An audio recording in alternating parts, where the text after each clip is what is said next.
नमस्कार। आज किस्सा गोई के अगले अंक में अपराध की एक और घटना लेकर आया हूं।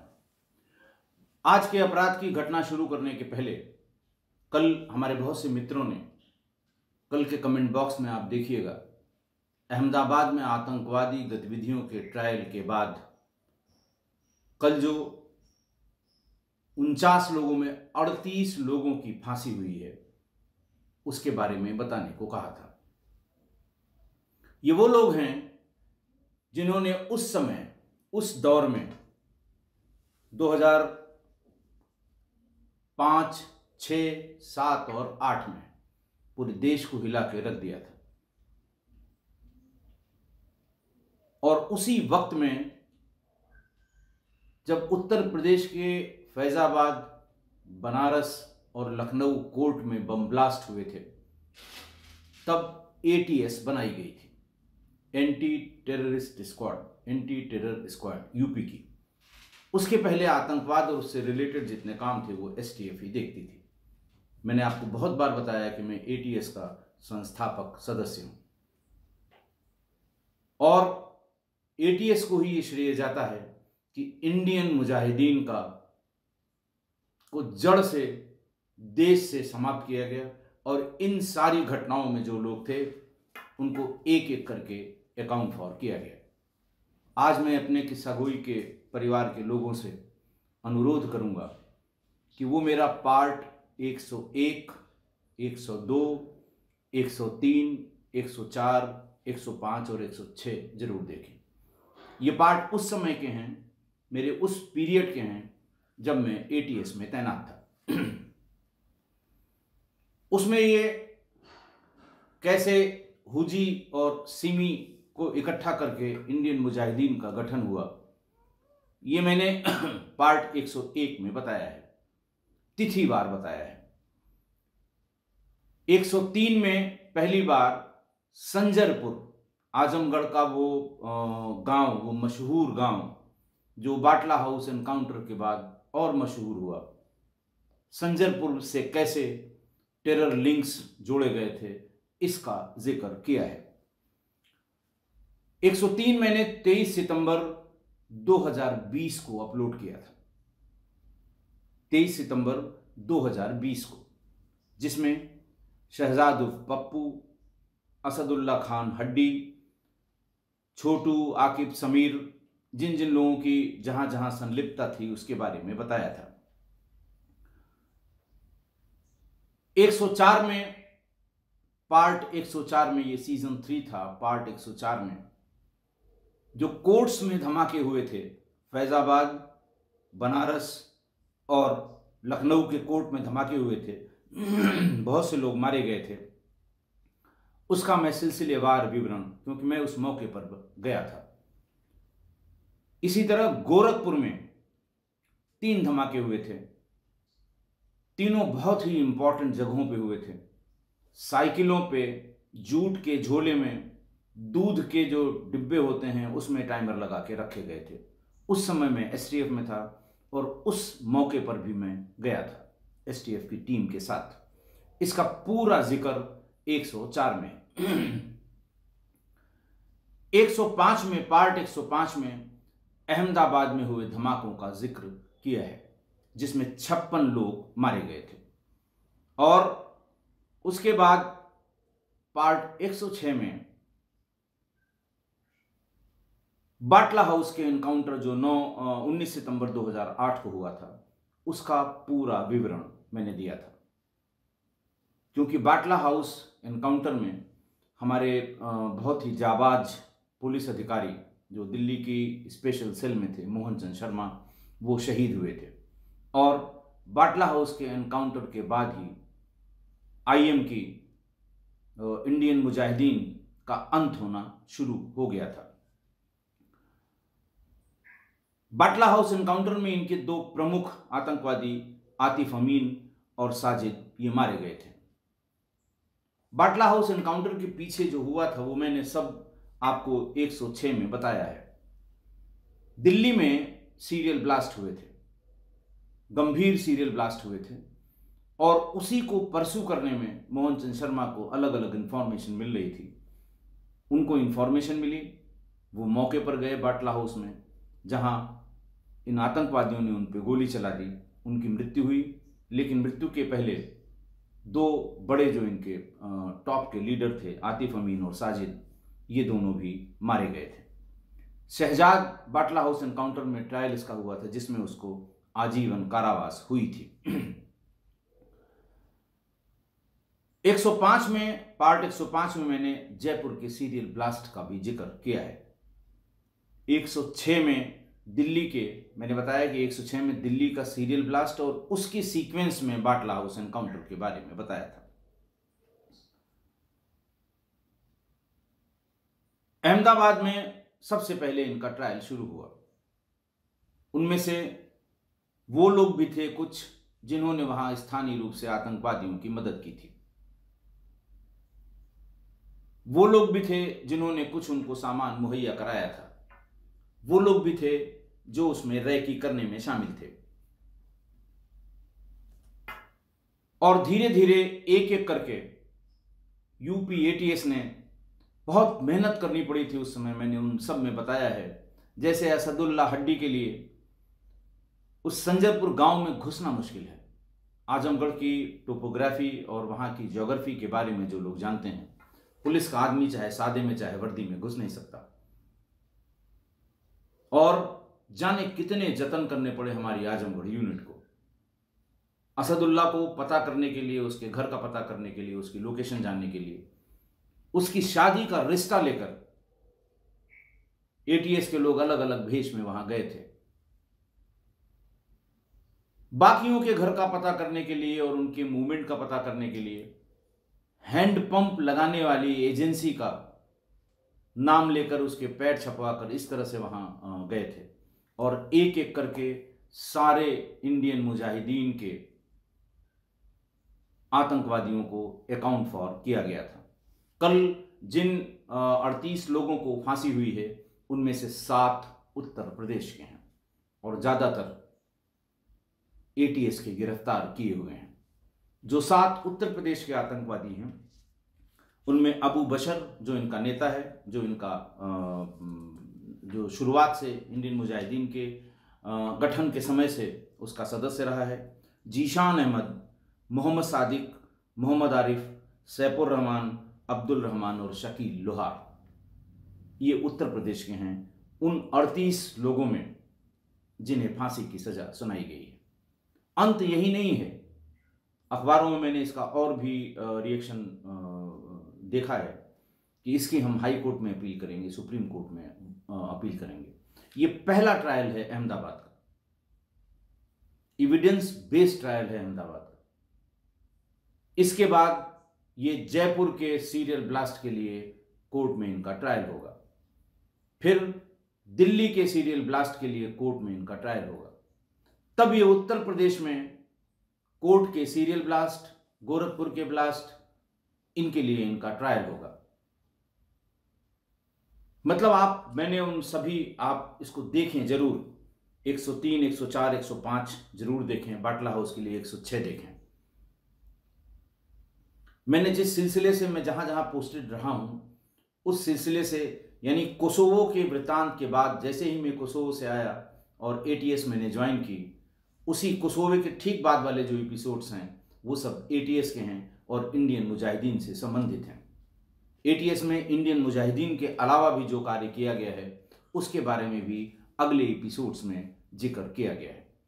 तो आप इनको देखेंगे तब आप इस बैकग्राउंड तक पहुंचेंगे कि कैसे इनको फांसी की सजा हुई है। मैं बहुत दावे से कह सकता हूं, उस अपने जो मैंने 23 सितंबर 2020 को जो 103 पार्ट अपलोड किया था, उसमें भी मैंने कहा था कि इतने एविडेंस हैं कि ट्रायल में इनका बच पाना मुश्किल है। मैं आज फिर कह रहा हूं कि जयपुर और दिल्ली के धमाकों में इतने एविडेंस हैं। देखिए इनका दिमाग, देखिए, ये ब्लास्ट करने के तुरंत बाद देश के सभी नामी गिरामी मीडिया हाउसेस को मेल करते थे। ब्लास्ट के पहले साइकिल में या जहां कहीं उन्होंने लगा रखा है आईईडी, उसकी फोटो लगाते थे। उसके बाद ब्लास्ट होने के 10 मिनट के भीतर सबको मेल आ जाती थी और नीचे लिखते थे इंडियन मुजाहिदीन। और पूरे देश की एजेंसी परेशान हो गई थी, क्योंकि ये चोरी के वाईफाई नेटवर्क से मेल किया करते थे। मुंबई से, पुणे से, दिल्ली से गाड़ियों में बैठ के रैकी करते थे, जहां इनको वाईफाई के सिग्नल मिल जाते थे अनप्रोटेक्टेड, उसी से लॉगिन करके मेल कर दिया करते थे।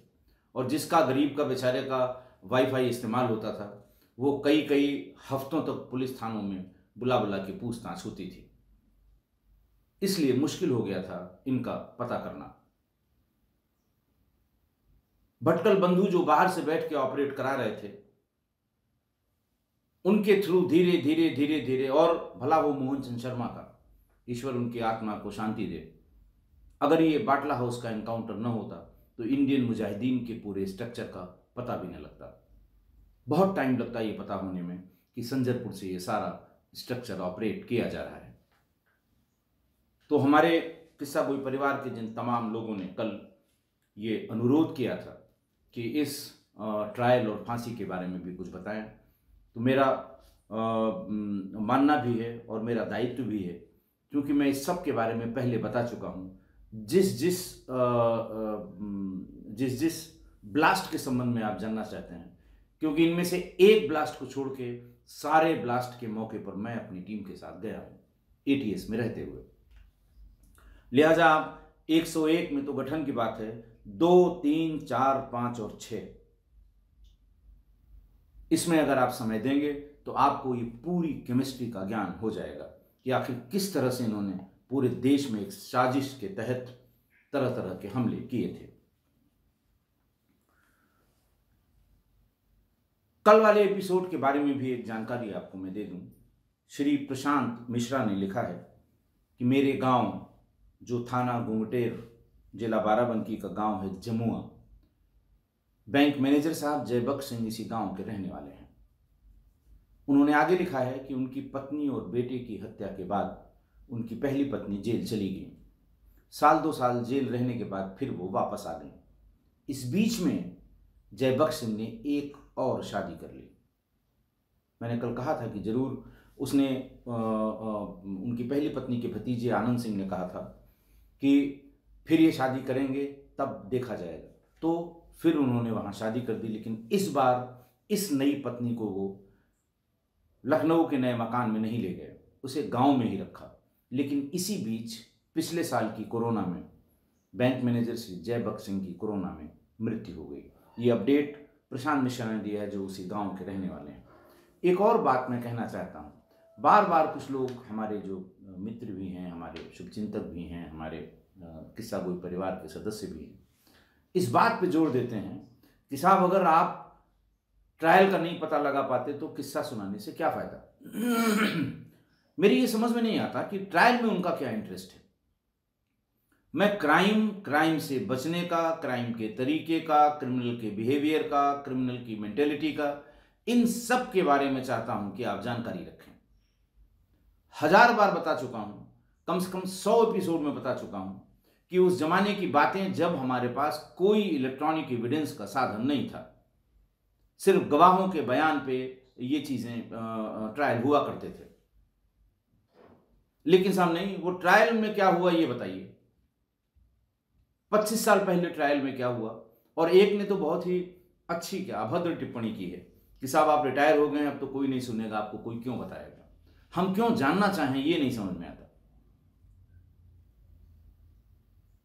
ट्रायल की अगर कोई टेक्निकल दिक्कत है, यानी जब मैं बरेली, शाहजहांपुर, पीलीभीत और बदायूं की जितनी बातें मैंने बताई, सब में ट्रायल की डेट तक बताई कि अगली तिथि कब है। उससे क्या लाभ हुआ उन लोगों को जो अब ट्रायल के बारे में पूछ रहे हैं। कहते साहब किस्सा अधूरा लगता है, कहानी अधूरी लगती है। इसका मतलब आपका क्राइम में कोई इंटरेस्ट नहीं है। क्रिमिनल जस्टिस सिस्टम के तमाम लोग आपको गूगल पे अवेलेबल मिलेंगे। आप उनको सब चीजें बताइए और उनसे पूछिए क्या हुआ होगा। और उन्होंने ये भी लिखा है कि साहब आप लोगों से रिक्वेस्ट करते हैं, आप खुद नहीं पता करते हैं, लोगों से रिक्वेस्ट करते हैं, कैसे पता लगेगा? 25-30 साल के रिकॉर्ड्स या तो अदालत से पता लग सकते हैं या फिर संबंधित व्यक्ति से, दोनों तरफ के। कौन बताएगा? और क्यों इतनी कोशिश की जाए? कोशिश की गई, लेकिन अगर नहीं है तो सब पूरी टीम लगा के अपने सारे यारों को, दोस्तों को, अपने जितने लोग हैं किसी इसी काम पे लगा दें कि साहब ये मुकदमा छूटा कि इसमें सजा हुई है। क्या मिलेगा इससे? बहरहाल ये कल की अपडेट थी, मैंने आपको बता दी। आज जिस वाकये का मैं जिक्र करना चाहता हूं वो वाकया है 3 मार्च 2003 का। थाना है कैंट, जनपद है लखनऊ। लखनऊ में गन्ना संस्थान करके एक बड़ी जगह है जिसको केंद्रीय गन्ना संस्थान कहते हैं। उसके पास की झाड़ियों में, ये कैंट में है, नहर के पास है, बहुत बड़ा इलाका है जो रिसर्च सेंटर है केन का। उनकी झाड़ियों में एक छत विक्षत लाश मिली। ऐसा लगता था कि वो 3-4 दिन पुरानी लाश है, सड़ गल गई थी। पुलिस को सूचना हुई, पुलिस ने पंचनामा किया, पोस्टमार्टम कराया। पोस्टमार्टम करने के बाद लाश की शिनाख्त नहीं हो पाई। लावारिस में 48 घंटे बाद जो एनजीओज लावारिस लाशों का अंतिम संस्कार करते हैं उनको वो सौंप दी गई और उस लाश का भी अंतिम संस्कार कर दिया गया। लाश के अंतिम संस्कार के बाद 5 मार्च 2003 को शाम के समय थाना कैंट के नेहरू रोड की रहने वाली एक महिला मंजू थाने पर आई और उन्होंने कहा कि साहब 24 फरवरी को मेरे पति गए हुए थे अपनी ड्यूटी पर, लेकिन लौट कर नहीं आए। मैंने इधर उधर बहुत तलाश किया, सब जगह तलाश किया, लेकिन उनका पता नहीं लग रहा है। उनकी गुमशुदगी लिख ली जाए। पहले तो जो इनिशियल टालमटोल होती है कि इतने दिन बाद क्यों आई, इतने दिन कहाँ ढूंढा आपने, अभी तक क्यों नहीं आई, रोज कितने बजे आते थे। बाहर जाने वाला उनकी ड्यूटी है कि यही रोज सुबह जाते हैं, शाम को चले जाते हैं। बहरहाल उसने जिद की, उनकी गुमशुदगी लिखी गई। हुलिया मांगा पुलिस वालों ने, क्या कपड़ा पहने हुए थे, सब उसमें लिखवा दिया गया। उसकी एसओपी फॉलो की गई जिसमें फोटोग्राफ, इश्तहार, टीवी, अखबार, इन सब में निकलवाने की बात होती है और साथ साथ जनपद के सभी थानों पे ये मैसेज कि कहीं से कोई लावारिस लाश या किसी अस्पताल में इस हुलिया का आदमी तो नहीं है। उसके साथ district crime record bureau DCRB में भी ये सूचना दी जाती है। यहां थाना कैंट ने अपने रिकॉर्ड नहीं देखे, एसओपी का पालन कराने के लिए उन्होंने सब जगह सूचना भेज दी। वायरलेस पे सभी थानों को और डीसीआरबी को नोट करा दिया। अगले दिन डीसीआरबी वालों ने वायरलेस पर ही उनसे कहा कि पहले अपने थाने का रिकॉर्ड देखिए। डीसीआरबी की सूचना के मुताबिक 3 मार्च को आपके यहां इसी हुलिये और कपड़े का पहनावे का एक व्यक्ति लावारिस लाश के रूप में पाया गया था, जिसका आपने पंचनामा करा के पोस्टमार्टम कराया था। कृपा करके वादी जिसने ये लिखाया है गुमशुदगी, उसको बुलवा के उस कपड़े और फोटो से उसकी पहचान कराइए। मंजू को थाना कैंट पर बुलाया गया और इस बीच में फील्ड यूनिट के जो लोगों ने फोटोग्राफ खींची थी वो फोटोग्राफ भी मंगा ली गई। जो पोस्टमार्टम के से पहले कपड़े उतारे जाते हैं, पोटली बनाकर थाने भेजी जाती थी, वो भी निकाल लिया। जो सामान उसके शरीर से और जैसे लॉकेट होता है, ताबीज होता है, इस तरह के जो सामान है वो भी निकाल लिए। मंजू को दिखाया गया। देखते ही मंजू दहाड़ मारकर रोने लगी और उसने बताया कि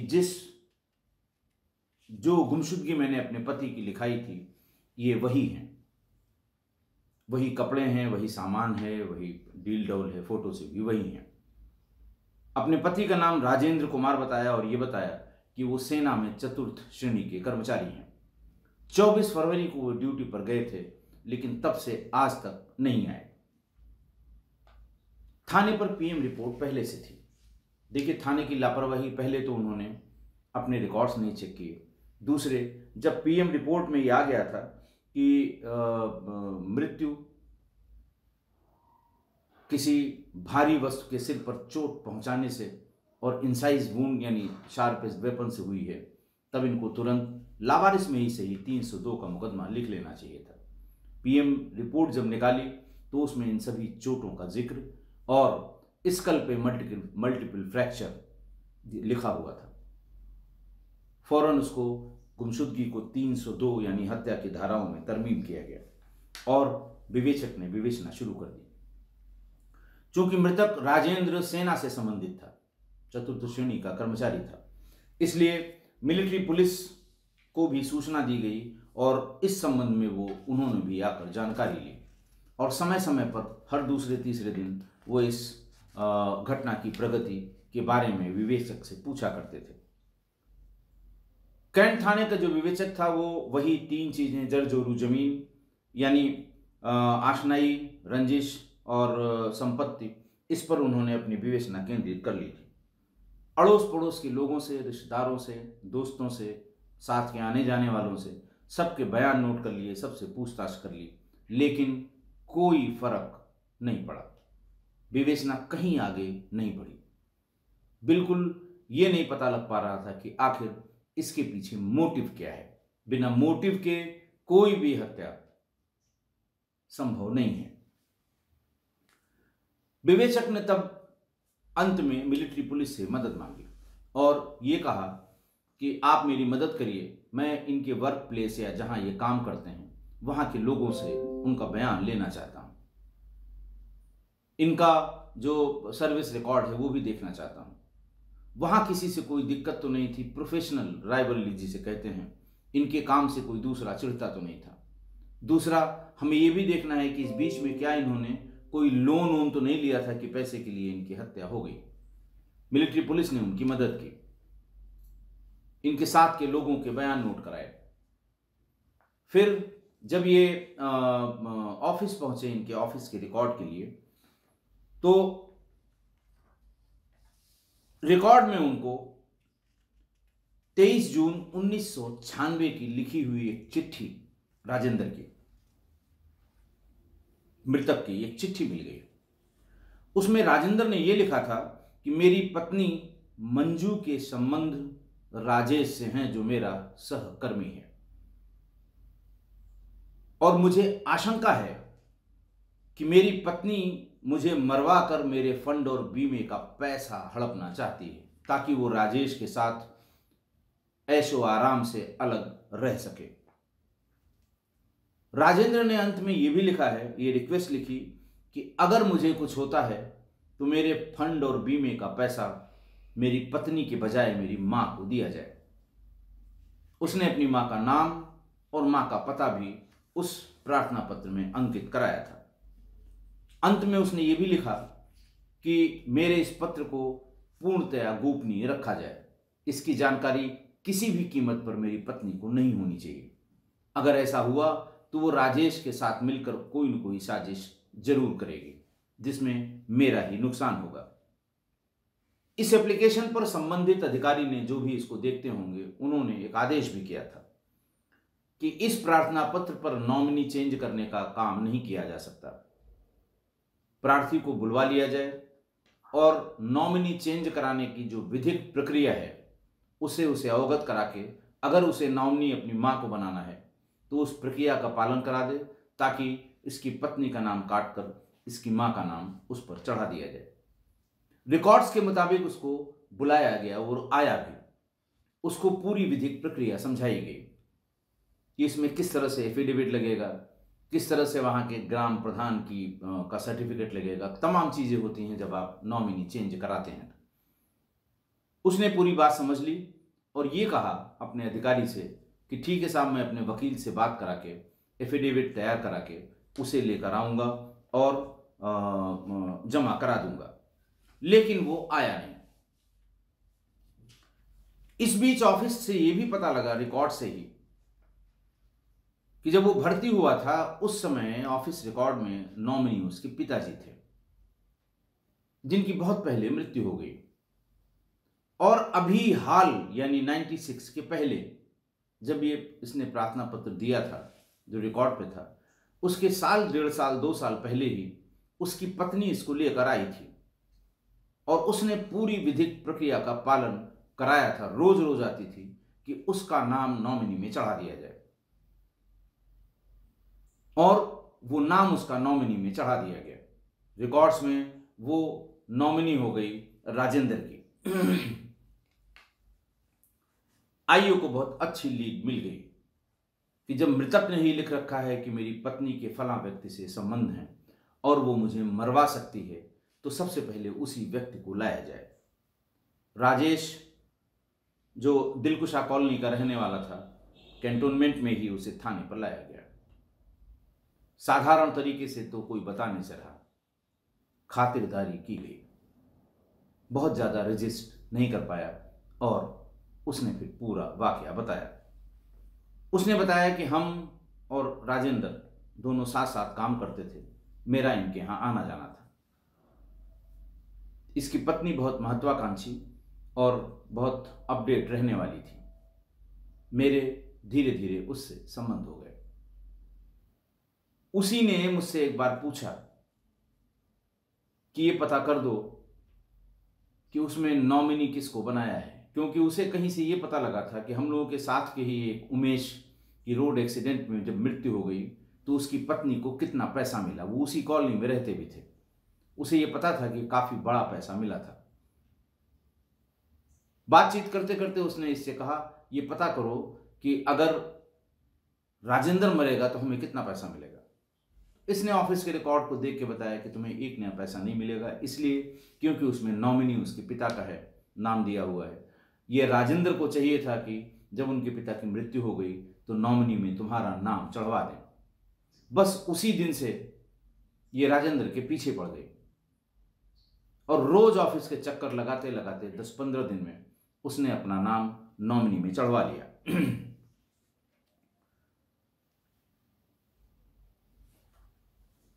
वैसे भी वो हमेशा ये पूछा करती थी कि पैसा इतना ही देते हैं, इनकी तनख्वाह कितनी है, कितना पैसा कटता है, फंड में कितना पैसा है, इस तरह की बातें वो पूछा करती थी। राजेश ने ऐसा बातचीत में बताया। फिर एक दिन उसने कहा कि अब पता करके बताओ कि अगर राजेंद्र मर जाए तो इस समय मुझे कितना पैसा मिलेगा। फिर उसने जोड़ घटा के अपने से ही राजेश ने कहा कि मैंने पता किया है, इतना लगभग इतना मिलेगा। तब उसने कहा कि इसको मार दो, इतना पैसा जो मिलेगा इसमें से 50,000 रुपए मैं तुमको दे दूंगी। राजेश कहने लगा कि मैं बराबर आज और कल और परसों ये वो करके टालता रहा। उसका कारण ये था कि मेरी हिम्मत नहीं पड़ रही थी कि मैं राजेंद्र को मार दूं। धीरे धीरे उसकी भी समझ में आ गया कि मैं टाल रहा हूं। उसने मुझसे दूरी बना ली और एक दूसरे सहयोगी बाबूलाल से संबंध स्थापित कर लिए। और उसने देखा कि ये नहीं कर पा रहा है तो बाबूलाल को उसने 20,000 रुपए एडवांस दे दिए। फिर मैं एक दिन गया, पहले तो वो मिलने से मना करती रही, काफी दूरी बना ली थी। जब फिर मैं एक दिन गया तो उसने कहा अच्छा ठीक है, बाबूलाल को मैंने एडवांस दे दिया है, इसकी मदद कर दो, इसको रास्ते से हटा दो, मेरे पति को। जितना बाबूलाल को दूंगी उतना ही लगभग पैसा मैं तुम्हें भी दे दूंगी।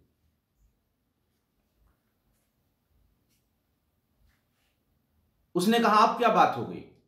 उसने कहा कि देखो, ये जब भी राजेश को आगे पीछे कहीं देख लेता है, मोहल्ले में देख लेता है, तो आते ही मुझे बहुत जलील करता है, मुझे बहुत परेशान करता है। और इस बीच में उसने शराब पीनी भी शुरू कर दी है। राजेश ने बताया कि वो इतना परेशान हो गया था अपनी पत्नी से, मंजू से, कि उसने शराब पीनी शुरू कर दी और 6 महीने में ही उसे शराब की लत लग गई। हमने और बाबूलाल ने मिलकर डिसाइड किया कि इसको शराब के बहाने ही बुलाकर मारा जाए। 24 फरवरी को ऑफिस से निकलते समय ये कहा गया कि चलते हैं, आज दारू पीते हैं। वो फौरन तैयार हो गया। अंबेडकर नगर मैदान के पुरानी चुंगी के पास के ठेके पर तीनों ने छत के शराब पी। जानबूझकर राजेंद्र को ज्यादा शराब पिलाई गई। लौटते समय जब वो बिल्कुल नशे में हो गया तो उसे केंद्रीय गन्ना संस्थान के पास ही जमीन पर गिराकर बाबूलाल ने चाकुओं से 20 चाकू मार दिए। उसके बाद उसके सिर पर एक बड़े पत्थर से 3-4 बार चोट पहुंचाई, जिससे उसका चेहरा और सिर विकृत हो गया। बहुत सुनसान जगह है, अब तो काफ़ी वहाँ सड़कें बन गई हैं, लेकिन उस ज़माने में बंगला बाजार तिराहे से और तेली बाग तक बहुत ही सुनसान था। रोड नहीं थी, कोई कॉलोनी नहीं थी, कोई बस्ती नहीं थी। वहाँ लाकर फिर गन्ना संस्थान की उस समय बाउंड्री भी नहीं थी, अब बहुत अच्छी उसकी बाउंड्री बन गई है। गन्ना संस्थान की झाड़ियों में लाकर उसकी बॉडी को फेंक दिया। और बाबूलाल और राजेश रोज दिन में 2 बार जाके देखते थे कि उसको किसी ने देखा कि नहीं देखा। 4 दिन हो गया, न तो किसी ने पुलिस को बताया और न पुलिस को जानकारी हुई। चौथे दिन उसने वहां भीड़ भाड़ और पुलिस देखी। जाकर खुशी खुशी मंजू को बताया कि अब पुलिस उसकी बॉडी को पंचनामा करके पोस्टमार्टम के लिए ले जाएगी।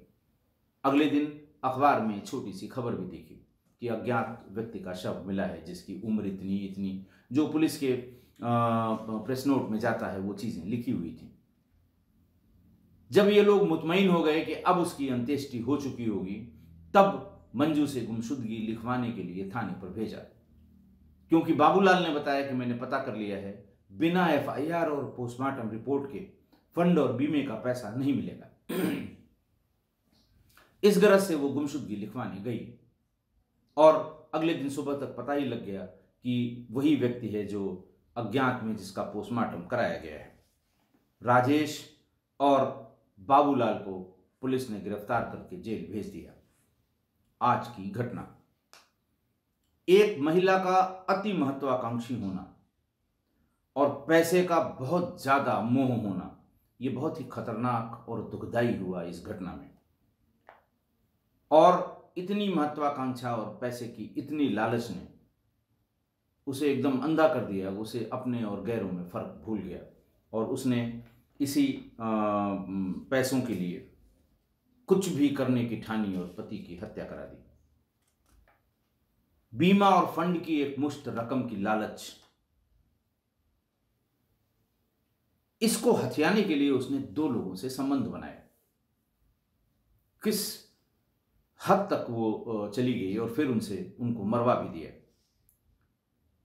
अति महत्वाकांक्षी होना कोई बुराई नहीं है, खराबी नहीं है, सबको महत्वाकांक्षी होना चाहिए, लेकिन अति महत्वाकांक्षी होना उस चीज के लिए जिस पर उस समय आपका कोई हक नहीं है। शॉर्टकट से आप अपनी इस महत्वाकांक्षा को पूरा करना चाहते हैं और यही अपराध को जन्म देता है। यह बात महिला और पुरुष दोनों पर लागू होती है। मैं कम से कम 15 या 20 अपराध की ऐसी घटनाएं बता चुका हूं जिसमें इसी लालच में कि जल्दी से 10 बीघे जमीन का मालिक बन जाऊंगा,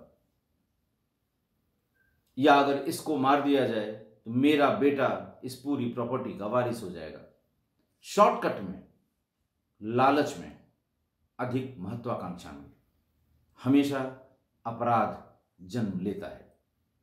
इसलिए घर परिवार में, हमारे किस्सा कोई परिवार में, यदि किसी का भी किसी धन के लिए, जैसे वो राजेश से बार बार तनख्वाह के बारे में पूछती थी, अगर कोई भी व्यक्ति किसी के धन के लिए, उसकी संपत्ति के लिए जरूरत से ज्यादा पूछताछ कर रहा है तो सतर्क हो जाना चाहिए। आशा है आप मेरी बात से सहमत होंगे। आज के लिए इतना ही। बहुत बहुत धन्यवाद।